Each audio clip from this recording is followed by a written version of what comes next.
So we've got two bills here, and I just want to make sure that I get them straight in my brain. We've got Assembly Bill 1253, that's 1253. That's a millionaire's tax. That's the one that the Assembly is proposing that would raise the income tax from 13.3 to about 16.8%.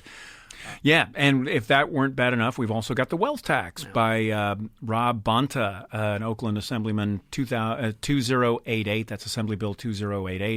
That is an actual wealth tax, and Bonta proposes a couple of interesting ideas. This would be the first of its kind in the U.S.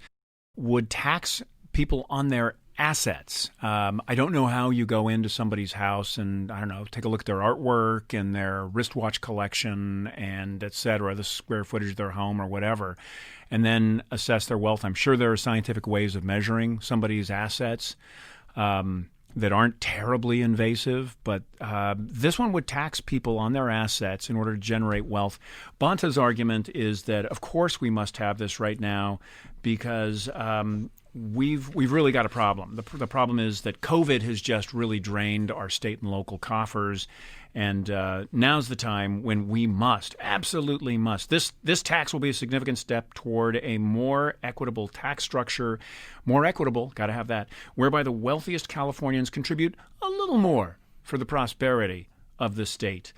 It is remarkable to me that this is actually being seriously considered. Given that we already know that the last time when we made permanent the highest income earner tax rate at 13.3%, there was actually an outflow of cash and a drop in revenues. That is to say, we did not capture anything like the revenue we thought we would. And this one, part of my job is I talk to donors about giving to California Policy Center to support our work.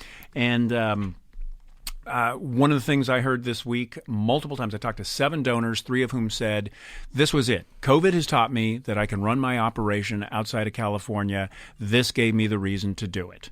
So Bonta has an answer to that too. He is going to try to include in this measure, he includes in this measure a 10-year provision. So you could leave the state, you could leave the country, and the California Franchise Tax Board will come after you for the next 10 years at declining rates, 90% the first year.